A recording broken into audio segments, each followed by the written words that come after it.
How are you today? Good. Wonderful. I see you all the way out there. Soon I'm going to have to come all the way close here. But it's okay where you are now. I met Mr. Philip as I came in, and Mr. Philip said to me, hey, we got a new device. Do you want to use it? I said, sure. I'm happy for Mr. Philip. Happy is a good guy. Good guy. Did I say happy Sabbath already? Yes. Did I look happy when I said it? Yes. Did I smile when I said it? Yes. Did you feel comfortable when I said it? Yes. You see, you said something in the song we just sung a while ago. And though the wrong seems what? Wrong. Let's say it again. And though the wrong seems so what? Wrong. What should I remember? Oh, I love it. I just love it. I just love it. Because the topic today is going to get all of us in trouble. Can I confess that early? The topic today is going to get me and you in trouble. Because every day we can see the wrong all over. Yes. Can I whisper something to you? Even in our home. Yes. Oh, I should have said that. I'm sorry. I apologize. You know what? Can I go a little further? Even in the church. Yes. God, we get scared to share these things. Though the wrong seems strong, I praise the Lord. He is still the ruler. He is still the ruler. Yes. Yeah. I need you to know today that life and death are in your words and expressions. Be careful what you say. Yes. Let's pray. Mighty God and Father, thank you for Sabbath. Thank you for teaching us to love each other. Yes. Thank you for teaching us Jesus, how he is, what he did, and why is he doing it. You know, Lord, thank you for the lesson we've been studying all these days, already for this third quarter. It's so wonderful. Faithful charge of this moment, because this moment is yours. In Jesus' name we pray. Amen. Amen. Life and death is in our words and our expressions. I cannot overemphasize that whatever I say to someone is going to impact them for good or for bad. Be it a little child or a big man. Be it he has black hair or white hair. It's going to impact that person somehow.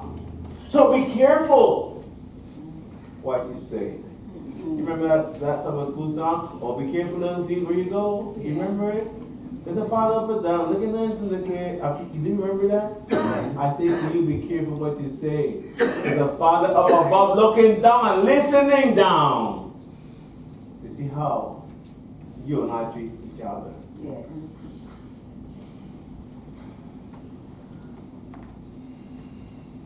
Not only do I want you to know how powerful is our words, but that power we got it from our Father. You know, the Son resembled the Father, and then the Father, Son resembled the grandfather. You know that the trend. You know, you see, you look like your Father.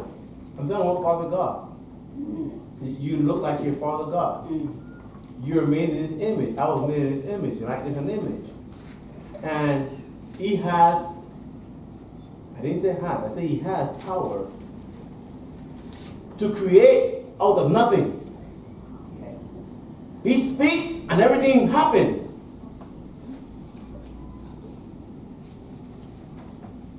When you and I speak, should I say this? When you and I speak, we either represent him or we represent the other guy. Yes. Are you following me? Yes. When I say a word, when I give an expression, I must understand he is going to be blessed or else. When I speak and I destroy somebody, you are the son of, you know the other guy. But when I speak and I lift up someone, then I'm acting like the Son of God. Yes. Are you following me? Yes. So not only do I want to understand this morning there's power in the word, but I want you to know also that whatever we say is going to impact somebody else. As a matter of fact, it impacts the speaker who said it. Incredible, huh? It's like you're wetting the plants. Have you ever wet your plants? And you discover you got wet too? Have you noticed it? You got wet too. Many things I try to throw out come back to me. Have you noticed it? Yes. It happens over and over and over again. I want you to know this morning that he's coming back soon. To take those of us who are serious about lifting him up, serious about talking about him, serious about, making others feel right. I want, first of all, to talk to you about something that I feel is important. Let me get my glasses back on to see if I've told you everything I want to tell you before we begin. Do you know a poem that says, "Stick and stones might break my bones"? Mm-hmm. Have you ever heard it? Yeah. Can you say it? Tell it to me again. Sticks and stones may break my bones, but words can never hurt.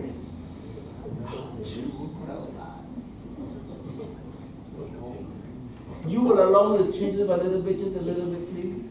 Because I don't want to art on you to get angry with me and say, "Hey, what's this?" I agree that stick and stone may break my bones. But words can lift you up or bring you down. Words can make you feel famous or make you just feel like a nobody. Words, power. Yes. Power in the words. Power in the word. I want to keep it in your mind because when we leave here today, I'm expecting that you decide that your word will want to praise and please God all the way. I'm hoping that be your decision at the end. And then, I need for you to understand one more thing. One more thing. How could I say this? Your actions, my facial is an extension of my words. Yes. My facial. Oh, I don't know what to do it again. I used to do it right before, but you know all of that stuff? Your facial and your attitudes and your action are extension of the words. Now, I want to make a little insert here. Let me make a little insert because I don't want you to think that is always true. I want you to understand it's not always true. It is true for the most of the time, okay? But it's not always true. Somebody may give you a facial but has nothing to do with you. Has nothing to do with what you're thinking. But because you're thinking it already, I know you look at me because of that. Have it happened to you? Yes. People just decide that what your face say everything to them, and you can't take it out like they can read your mind. And you try to say, "Look, I was not thinking that. I was not there. My man was not there." Yes, your man was there. And you can explain it because already, and I say, some people are man reader, we just didn't know. You know what I mean? I mean, they didn't tell us that I'm a man reader, be careful. Because they insist. As a matter of fact, not all the time, don't get me wrong. Facials and action are extension, but sometimes the exception, you did something, you were not conscious about it, and the person said you did it purposely. Yes. Because there's something going on already. No, you did it purposely, I know. Because you know I did this and this. You have no recollection of what I'm talking about. No recollection. But that person have a divine anointment and they can, I know that actually meant that. There's nothing going to do correct what I saw you did. Yes. I want to apologize for laughing because I have a year studying words and action. And it's true, most of the time your facial and your action tells your words. But there are cases where it has nothing to do. You were not there, and the person took you there. And then they go and tell somebody else, that person said, you haven't said a word yet. Yeah. And when you try to clarify, they say, well, you didn't really say it, but your face. Well, she really didn't say that, but Brother Phrase told me everything.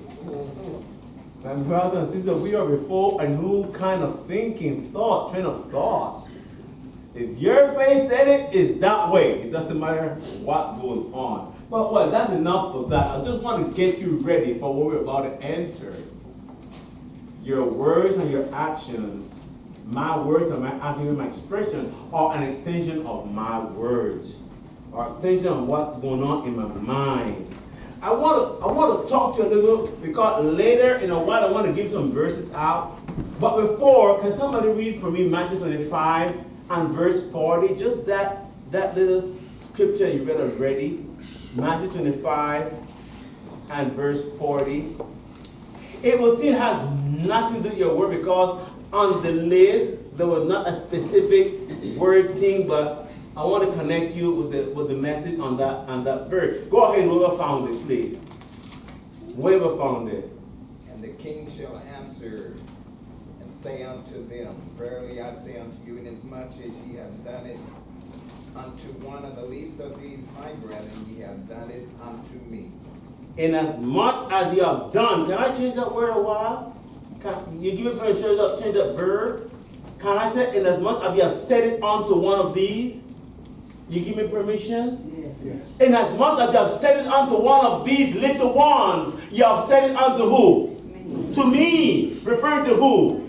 To Jesus. Is that correct? Can we get that? Yeah. So when you hear me saying it over and over several times, inasmuch as you have said it unto one of these, the little ones, you have done it unto me, Jesus. You see, our basic problem, my problem, not yours, not you, me. I don't see Jesus in the people. So I tell them off. Not you. Not you. I can't see Jesus in people. So I tell a piece of my mind. The problem of telling a piece of my mind, you keep giving a piece till one day you have no mind. You know what I mean? One day you discover, I can't think. I can't reason. I can't see all you see. Of course you can't see all I see because you don't have no mind. I don't know some people try to explain something that is good, that is wonderful, beautiful, and they can't get it. And you're saying all the good you can say, but they can't get it. And you say, look, for peace sake, let us leave it here. No, I don't want to leave it here. For peace sake, just take this and go. No! No peace here. That's evident the mind is going. I don't want to say it's gone already because probably when you're talking to the person, the mind is going. Inasmuch as you have said it unto one of these, my little ones, you have said it unto me. Let me show you in 6 brief examples how powerful is the word. I was in a classroom a few years ago. I have a little joke to play with my kids about discipline. I love to play the discipline game, just for them to understand that it's about discipline. If we want to learn, it's about discipline. In your home, it's the same thing. If your child learns discipline early, he's going to learn. He's going to correct what that. So I have a little thing. I say, kids, look. Some of you like to play. Some of you are mischievous. I don't like that in my classroom. So do me one favor. How many favors did I ask them for? One. If you notice you did something wrong in the classroom, go home and tell your Mom, I did not behave right in the classroom. Could you give me one whipping, please? Just one? Just one. If you did 2 things, Mom, today in the classroom, I did that. Could you give me 2, please? And then there were some kids who are more active. You know, in every classroom, every home, there's a child that is more active than the rest. And sometimes I would say, kids, how many whippings should we give to that child asks his mother for? How much? 10, teacher, 10. And then another boss will say, teacher, no, 50. You can't get it right. Every day you got to tell them the same thing. And somebody pray will say, 100. these children are rough with each other, man. But guess what? 2 weeks later, this is the beginning of the school year. 2 weeks later, a mother came to me upset, angry. Literally upset. I laughed when she told me the story because I thought she wasn't playing, she was serious. Why are you teaching my children these things? Because I told the kids, all of them, 20 kids, in your home the same thing. When you do something that is wrong, tell your mom, I did something wrong. Mom, it was me. Just be truthful. And say, Mom, I've done this wrong. Can you please give me some of that medicine that say I want to behave now?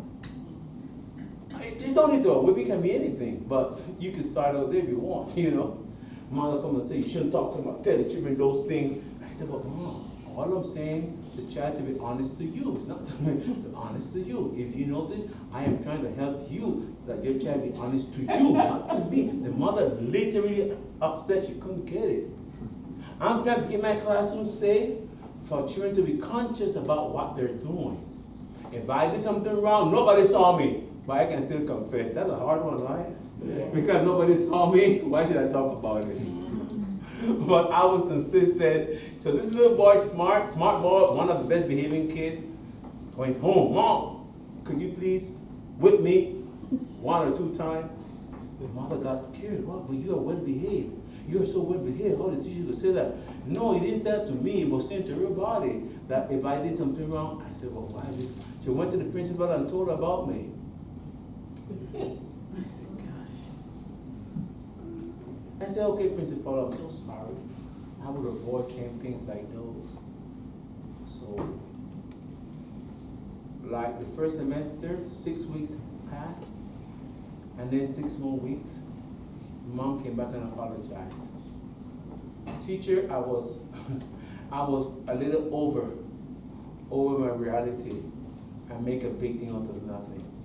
As a matter of fact, even though she promised me and she swear my kid is well behaved, he never do anything wrong, that would never happen to come and tell me that this is because my child is so, we always love our kids. My child never do anything wrong. Never, never, never. The child did 2, 3, 4, 5 things differently wrong. How she learn about it? The child's mom told her, your child did this and this to my child.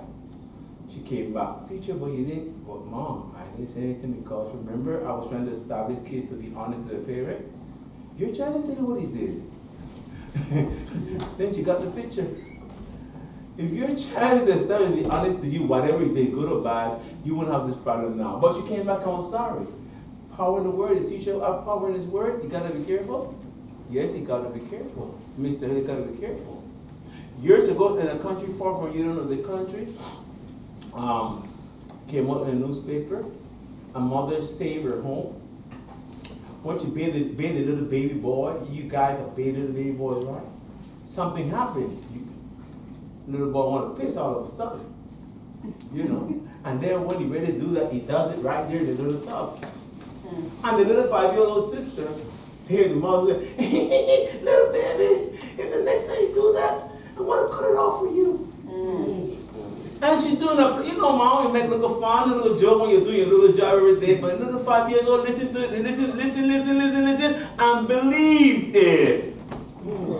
And one day she surprised her, almost doing exactly what mom was going to do. That little fella if they keep on pissing in her tub.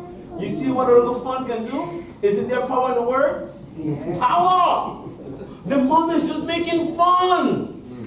Like grandmother and grandparents do every now and then, little baby, little things happen, make a big fun of it for days, but somebody's there listening. I want to actually take it into action. Wow! Another one. Somewhere, someplace you don't know where, a guy was hired for 1 year, and that whole year, he greeted everybody, good morning, how are you? Good morning, how are you? Can I help you something? He was just a regular employee. The boss observed him from time to time, and he promoted him to the staff, to the head of the customer service staff. 1 year service. Little bit of experience. But what about it? His words to the customer were so pleasing. It had people coming to the business because that guy, even though it was nobody when he got there, he knew how to say, good morning, how are you? Is everything good? Can I help you? You know, those little things sometimes we as Christians forget. Because nobody told me good morning, and I'm going to say good morning. You know what we get sometimes? I always say good morning, she didn't answer, I'm not going to say it anymore. Huh? Years ago, in one of our morning watch, that was years ago though, years ago. And a fellow wrote this story and said, every time I'm walking downtown to one of these kiosks, I say good morning to everybody. Good morning, so-and-so. And then one of the guys that sold at the kiosk said, hey, you greet everybody here. And everybody answered, well, that guy never greeted. He's friendless. He said nothing. Grouchy. I know you don't know what's grouchy look like, but I'm just going to use the word grouchy. Why do you keep on greeting him? He's so mean. Look at this physical attitude. And the guy answered when in his writing of the morning watch years ago, he said, look, whatever he does in responding to me, whether he look at me bad, he have a very angry face, does not alter who I am. Amen. Should not alter what you are, who you represent. Amen. So he told the other gentleman at the other kiosk, you know what? While I walk down this sidewalk, I'm going to still say good morning even to him. He does not determine who I am and who I represent. I represent Jesus. Amen. That's all counts. Amen. As Christians, we keep forgetting that concept. So people determine how I treat them. People determine how I look at them. Oh, because you look at me bad, I look at you bad too. I know not you, I'm talking about me. People determine how I treat them. You treat me like this a week ago, I'm giving you back the favor. We keep forgetting we represent somebody greater than that man. Amen. Somebody greater than that sister. Somebody greater. His name is Jesus.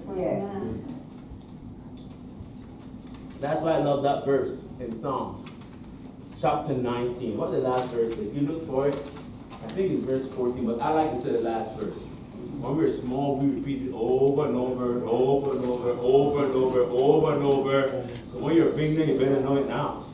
You better have to pastor baptize you again. What does Psalms 19, the last verse says?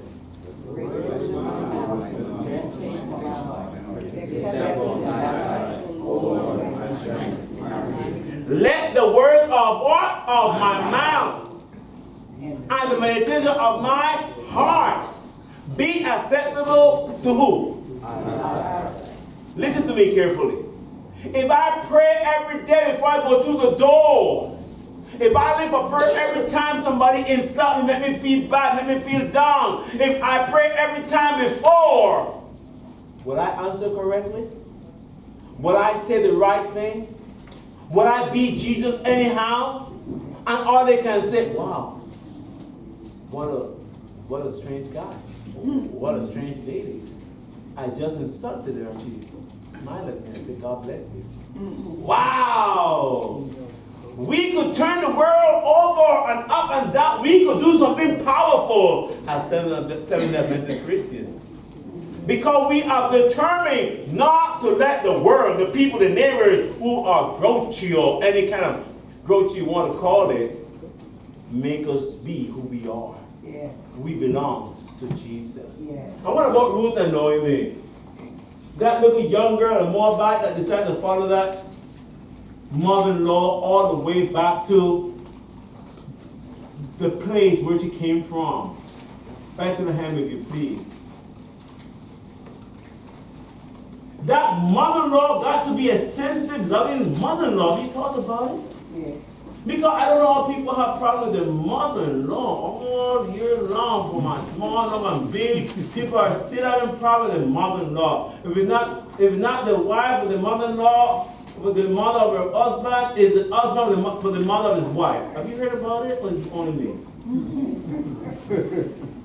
And it's always something, not all cases now. It's always something. It's always something. But Naomi beat them all. Something special about Naomi that Ruth said, where you die, I will die. Where you lodge, I will lodge. Your people shall be my people, and your God, my God. What am I trying to say here? Isn't there power in our attitudes? Yes. Isn't there power in the words? Every one of my words, every one of my attitudes is going to get somebody closer to Jesus or drive them further from Him. Yes. Can you see it? Yes. I think that's a point everybody can't see as yet. I'm doing evangelism every 24/7. Evangelism is 24/7. I'm standing here and a smile, a word, an attitude can draw somebody closer. You know what? I'm not going to leave this church. Sister so-and-so always smiled to me. Sister so-and-so always give a nice word. Even though I'm rude and all the above, she always has a nice way to tell me to behave. Can you imagine somebody like that? I'm not going to leave my church. Now, don't get me wrong. I don't spoil the child to get them loving me. Because sooner or later you're going to destroy you and destroy yourself and destroy other people. Mm-hmm. No, that's not the picture. I got to know how to call the attention. That's what I'm saying. Yeah. I got to know to do it firm without ill-treating the mind. Now that child and that person got to remember, you know what? I was always treated right. But what about Miriam, the sister of Moses? You remember something she did? And God caused her leprosy. You remember that little incident? A little small, look, a little small, look, let me say it again. A little small incident. When we look at small insignificant thing, what is she did really? She just spoke bad about her brother. But that's a little thing, sister and brother. Isn't that a little thing? God didn't see it that way though. To you and to me to talk, can I say this? Will you give me permission? Because you may say, don't come back again, Mr. Headley. Moses was God's servant. Okay? Moses was God's chosen one. Moses was God's minister. God's pastor, if you please. He was God's spokesman. Miriam, you had no right talking something evil about him, even if you're right. I got to know how I talk about my minister. I got to be careful how I say it. I didn't say you can't say it. Notice what I'm saying. I say you got to be careful how you say whatever you say about your minister or about your leadership. Because I always say, then you take over the position and do the job. Have you noticed everybody can do the job till they get the job, they don't know how to do it? Let me say it again. Have you noticed everybody can do the job? They can tell you what you got to do till it's their turn to do it, they can't do it. Look, I tell you the biggest joke. They have some kids that criticize their parents. How the parents did this and that when they were growing. Oh, the parents this and that. And when they get their own kids, they don't do better. Right. Sometimes do worse. Sometimes do worse. I heard a kid there say, my mother whip us, and I don't whip my kids, never! The child in jail now. The child in jail now. Because she decided I'm not going to treat my daughter, my son, as my mother treated me. Think with me a while. It will look cruel, I agree with you. But the jail had less of us in it. No, it had too many of us. Yes. The jail had less than us in it. Now it has too many of us. Yes.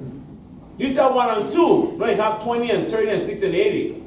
Because we have stopped the discipline, the government said I can't discipline them before. Now I got to discipline. I little kid. Yes. Oh, why you did that? I don't want to go through school stuff to you. I don't want to do it because if I do that now, something may happen. And then we spend all this thinking about school. But how about church also? It happens at church too. Yes. We got to establish discipline. This is what we want to see. It might take us 10 months to get there, but this is what we want to see. And all of us got to cooperate. And we have eternal permanent husbands and wives. Because one of them want to play the good one and the other one play the strong one. So in my class, I had a case. I never saw a case like this. The husband was the guy that spoiled the kids. He wanted them to feel that he's their friend and everything. The mom tried to establish as discipline, he knocked it down. The mom said, hey, let's let them television till 9. He let them go to 11. Who do you think they love? Dad. Dad. She said, don't give them chocolate, get them fat. The doctor said, and he would go and give them chocolate underneath, hiding from the mom. I mean, some people are so, some people, I don't know if they say they're genius or whatever, but what are you thinking? We are building characters of the future. Yes. Do the right thing now, establish the right thing now. And you can guarantee a better man for the future. And you can guarantee a better man for the nation. Isn't that so? Yes. So I've just presented to you power in our words and action. Power, power, power. Now, let me describe to you the little ones. Who are the little ones?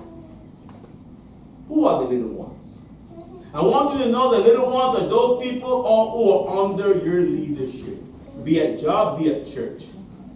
Be careful you speak to those people when they are not doing exactly what you expect. Who are the little ones? May I say, the little ones is that individual who don't understand things so quick and so fast like you. You know some people are that smart, everything that fast like this. And you like to work it out. You love to work that kind of person. They get everything and when you ask for it, it's together. But to that one, like Mr. Headley can't get it quick. Why they put that guy with me to work, man? Yeah, I don't change him. I don't change her. So sometimes we are very impatient with that one that is slower than me. Because I've discovered I'm slow in something too. It's only a matter of somebody discovering it and give me a hard time. But when you and I discover something slow in somebody else, we want them for soup, for breakfast, and for all type of lunchtime. But my father said I must treat everybody right because as I've done it to them, I'm doing it to him. Yes. You see, we are all different people. Yes. And I agree. There are people who are quick and fast and 1,001 thing good. But others don't have that skill of being so perfect. But you know what? I love some teachers that mix the groups. We put 2 and 3 who seems to be smart. Look, I said seems to be smart. With 2 or 3 that don't seem to be smart. Did you know the guy that invented the light? I'm trying to remember his name clearly. Is that Thomas Edison? Edison. Oh man, I remember the name, thank you. Did you know the teacher sent him home because she thought he was a dummy? Did you know she did that? You can't blame her. She can't blame her. You can't blame her. Let your mother teach you because we can help you. You can't keep me anything. Hey, you can do it. Oh, thank God for mothers, man. Thank God for mothers. That mother took him home and said, poor little Eddie, son. Poor little Eddie. All you got is me. So she worked with the little boy for months, for years, to become a youngster. And his mind somehow because of love and care, look what can love and care do to people's mind. Somehow that mind started transforming from mind that could not reason small little things to reason great things. So great things that what you're using today that you call light and bulb, he created it. Look what words can do to people's lives. Can you understand what I'm trying to tell you about power in the words? Yes. Ben Carson, mom said you're going to be great one day, son. Don't give up. You know Ben Carson. Look at the great things you have done. And I'm sure you're going to do a few more. When I speak to that child, or to that man, or to that woman, give a word of encouragement. Because if just as how you have treated them, just as how you have said to them, you are saying it to Jesus. Can I go a little deeper? I'm just describing who are the little ones. Can I go a little deeper? The little ones are those who have an odor, a smell. I don't even know what I'm talking about. I had a student that had an odor. a smell. And nobody at school wanted to say it. Female teachers. And I'm concerned because this is a young, young girls need to go to smell like flowers. Am I wrong? Women are practically obligated to smell like flowers all their lives. Please tell me I'm wrong. Because then, if you smell like a man, you don't qualify. If you don't smell right, something happened. But neither like man, she just had an odor. Sometimes you live a certain place and it sticks an odor on you. Yes. Or you live with elderly people and it sticks an odor on you. I can give you a list of what's sticking an odor on you. The point that you smell it and you don't do nothing but this young girl. But my mouth and me getting in trouble just to help somebody else. I pray about it because certain things, everything, you gotta pray about it. When they pray about themselves or something, not everybody likes when you tell them something about themselves. Mr. Headley, your nose is too big, I don't like it. That's a hard one for me, man. I want to die now. I want to get angry, man. Mr. Headley, your stomach is so big, stop eating. Some people come just hard and just let you know about it and just want to, So I prayed about it. Talk to sister of the church, say, look, this girl is a nice little young lady and nobody seems to care to say it. Because if you don't say it, she probably never knew it.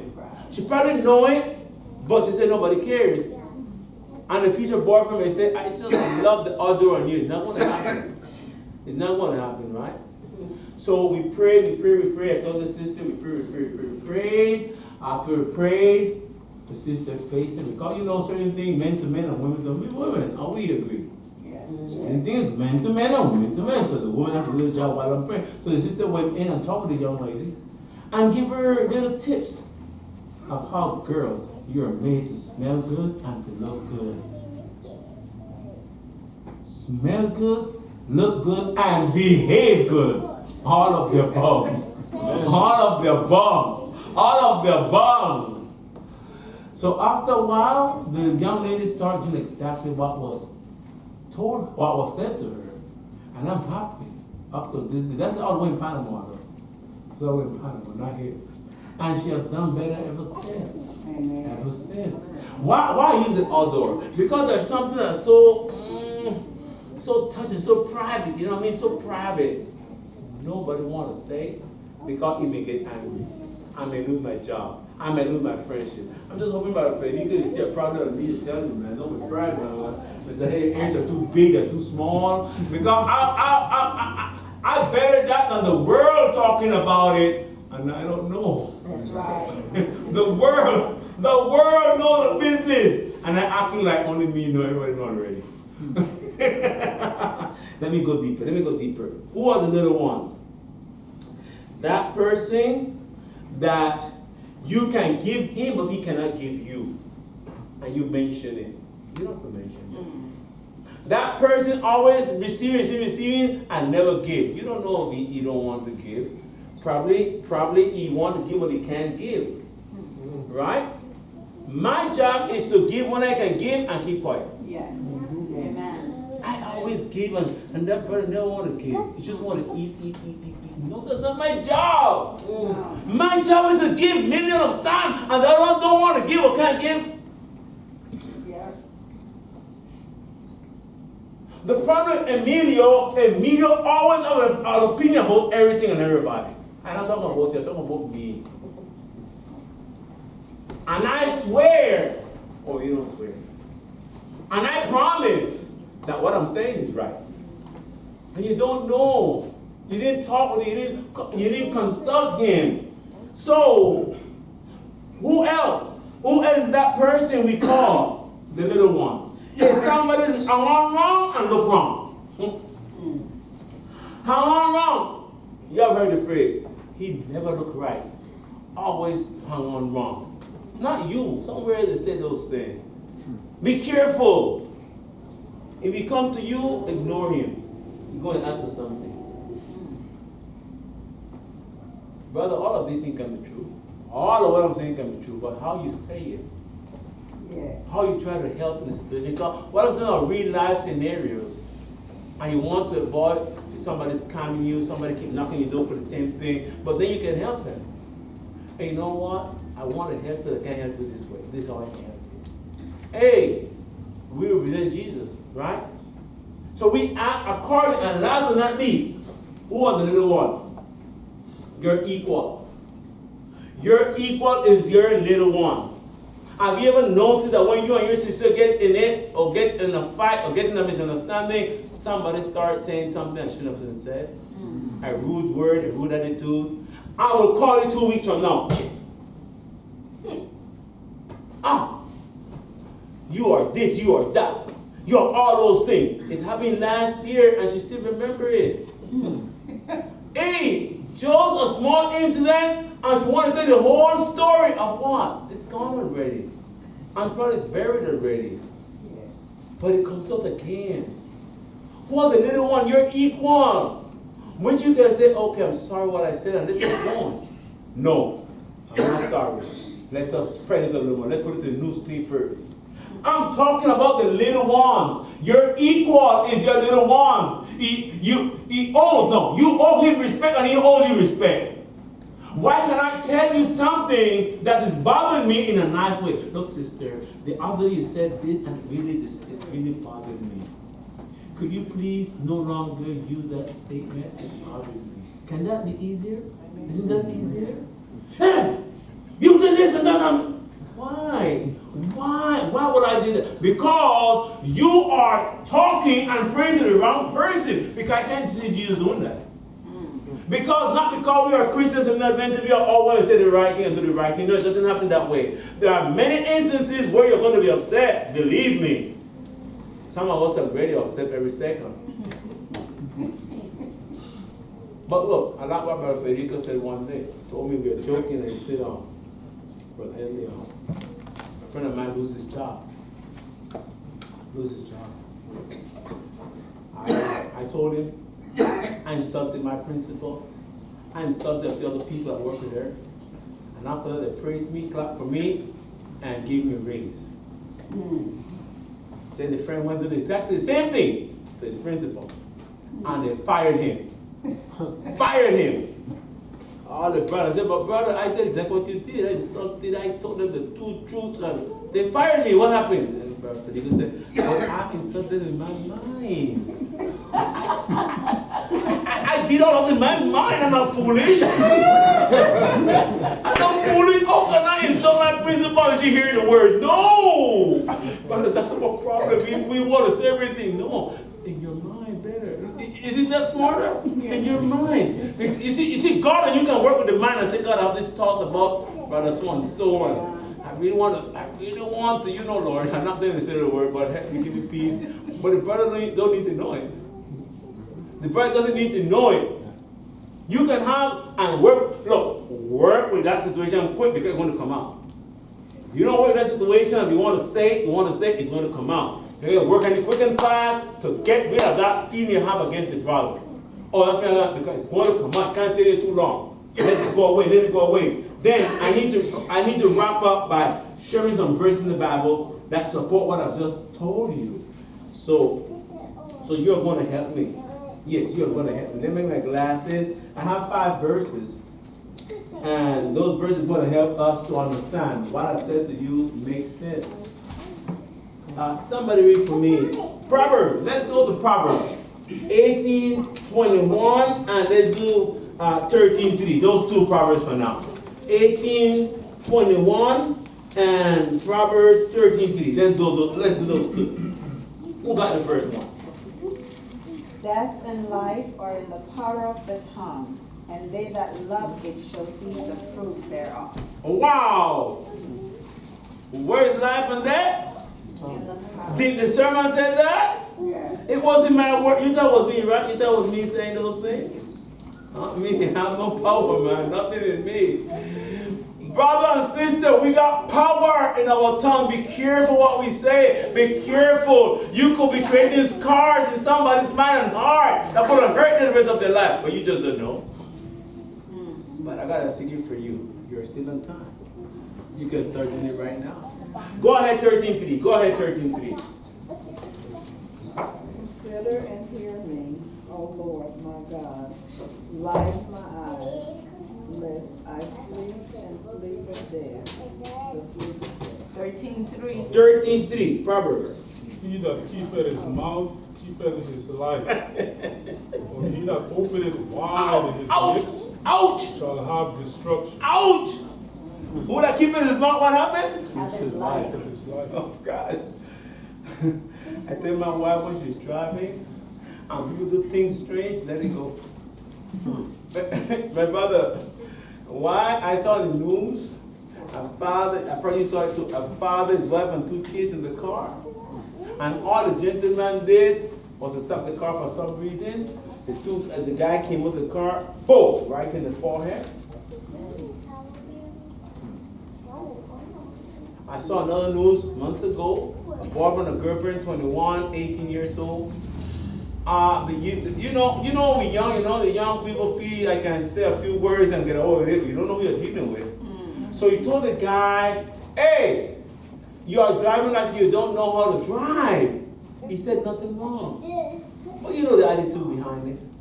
The guy came out of the car. Oh, yeah? Boom. What am I trying to say? Your life is in your mouth.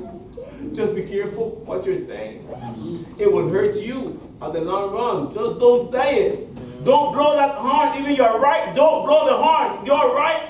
Keep the horn off. And keep acting like nothing happened.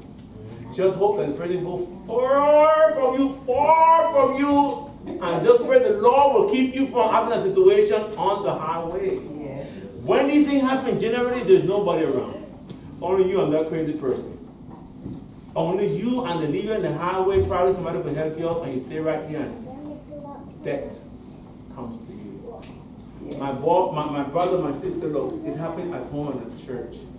The best thing to do always is to be silent. I know that's hard for me. I don't know about you. It's hard when you think you're right to keep quiet, because it doesn't easy. Look what I'm saying. When you think you're right, because only God can tell you you are totally right. Very good. I try to keep it in my mind. I think I'm right. Even though all the evidence point to say I'm right, I still think I'm right. Because when I start saying I'm right, and I'm going to let it go. To the court calling and prove to me, hey, you know what? You're right, but you're wrong also. Has it ever happened to you? Yes. You're right, but you're wrong also. Your attitude make you wrong. Yes. Your attitude make you wrong each and every time. Whatever you did was the right thing, whatever was the right thing, but now you're upset, man. And you let the person have it. Oh, you lose already, man. Let me do 2 more. Let's go closing. Let me do 2 more. I have a list of it, but you can go to Proverbs. I just love Proverbs. I just love it. Let's try 17:28. And my favorite, 25:11. Uh-oh. Yeah.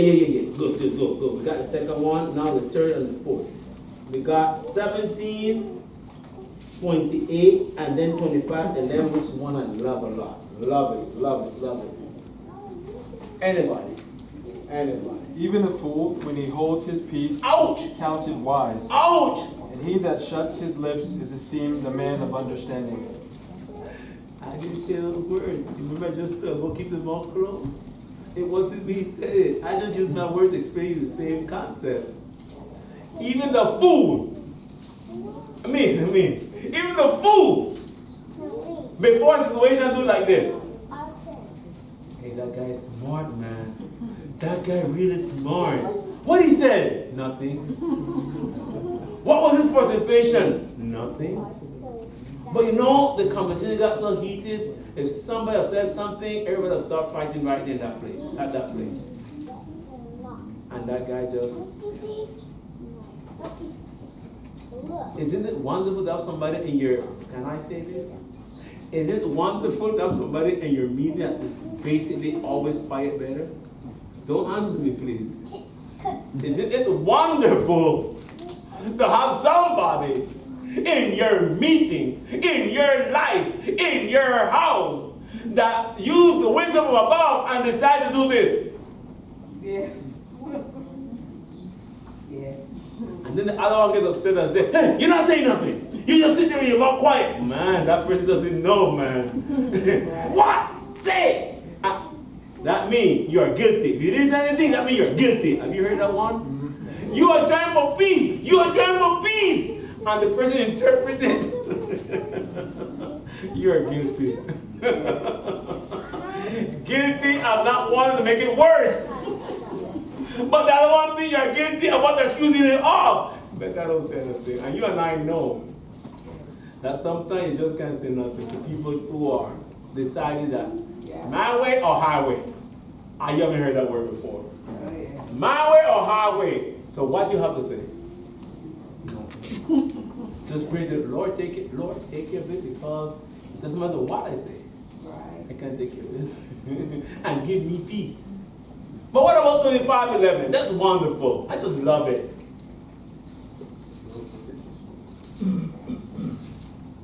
Proverbs, always Proverbs. A word simply spoken is like apples of gold in pictures of silver. Oh! Did you feel the refreshment of that verse? Yep. Oh, like Kool-Aid. Like a first glass of coconut water on Hawaii Island.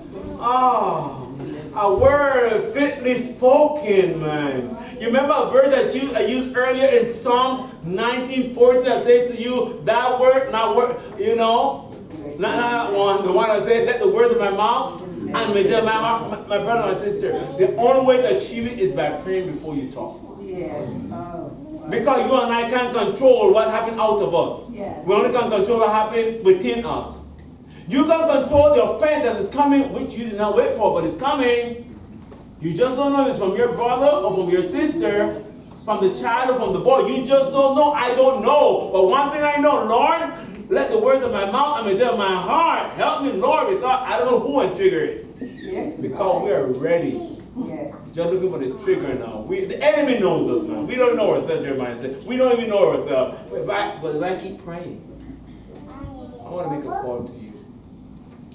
And I've told my wife that I've given the year 2019 a year to consider my words, to consider my attitude. Because I see too many people hurt because the words of other people. And you know what? We see nothing wrong in insulting the other guy. We see nothing wrong in being mean to the other guy. We see nothing wrong. We go to bed happy like, no, my brother, I can go and sleep if I've said something wrong to somebody. If you say something wrong to me, I can go and sleep. I just pray for you and keep living. Bother me a while and that's it. Sorry. But if I have to say something wrong that hurt you, that I feel that it hurt you, it bothers me because I'm sorry. I said this and this. I'm really sorry. Brother, generally I don't do that because I make sure I don't hurt nobody. I just ask anybody if I say something wrong or did something wrong, a friend, let me know. Does anybody want to tell me that I did something wrong to apologize now? Anybody? Because you don't know unless you tell me. I can't know. You mash my toe, my brother. No, you tell me now so I can apologize. Remember, if you read the book of James, when you get time, and I'm going to read it to them now. Yeah. Chapter 3, talk about the tongue. Yes. You talk about, I think in chapter 9, 10 and 11, talk about you bless God with your tongue, and then you curse with the same tongue. You drink sweet water to one fountain, and out of the same fountain salt or anger. Can that be? No, that doesn't happen. It only happens in the mind that not fully surrendered to Jesus. When my mind is surrendered to Jesus, I'm a different guy all the way. When my mind is surrendered to Jesus, I want to treat you like Jesus would have treated you. I don't want to treat you like how you treated me. I want to treat you like how Jesus want me to treat you. Can you see what I'm talking about? We are all, not all of us, a lot of us are confused. How you treat me, I will treat you because you're not practicing the golden rule. It doesn't matter what they do, it's what you are doing. Forget about that. I don't know, you can't correct that sister, man. Just give her a smile. She'll probably get more angry. But guess what? You represent Jesus. I represent Jesus. When you read down James chapter 3, you discover that God is calling you to His word, to your word. Treat others right. Do the right thing. As a matter of fact, it discusses the matter of rescuing another brother. And you know, a kind word can rescue that brother. If somebody comes to your door and you haven't seen that person for a long time, let me say it clearly. If somebody comes to your door for a long time, you haven't seen that brother. Your nicest word is, how are you? Jesus loves you. Don't use the other statement. Where have you been? For a long time you have not come to church. Hey! This we gotta celebrate. You know who we are? Politicians, anyhow, some of us. No. Brother, I love you. Amen. Hey, you know what? Jesus loves you too. Come, let's sit. Let's dine together. That's all. Don't say nothing else. Because, look, for something simple like that, because I know you mean nothing wrong. But that person can get it. They want to take all bad. So you see why you got to pray before you talk? Amen. You said the best thing to your knowledge. So I'm telling you one that you get angry about. You just don't know. For a long time you have not come to church. People get upset for those things, my brother. You should make a list of those things you never said. Stop saying them. Let's create new ones. What about that? Make a big committee and decide these are the new words we are going to use for those who came back after 20 years, 10 days, 20 days. You know, don't go to that extreme now. You know something going on, Brother Headley. You know he's doing something he should be doing. Oh, brother, we heard something great things about you. Come on. Come on. You didn't hear anything. Brother, you know what? God is love. Happy here this morning. Let's sit and praise Him. Say nothing more. Amen. I need to close again. I've come to the end of the message. I'm not making an altar call. I want you right there to promise to God. Promise to God. The next time I come back and I want to come back and I want to ask a simple question. Are you treating others? I just want to treat them. You gotta love everybody you want to see Jesus. You gotta love everybody you want to see God. You gotta treat all men like brother. You gotta love everybody you want to see God. What about sympathize? You gotta sympathize with everybody if you want to see Jesus. Keep on. You want to see God. You gotta treat all men like brother. You gotta everybody want to see God. You want to see God? You want to see God? God bless you.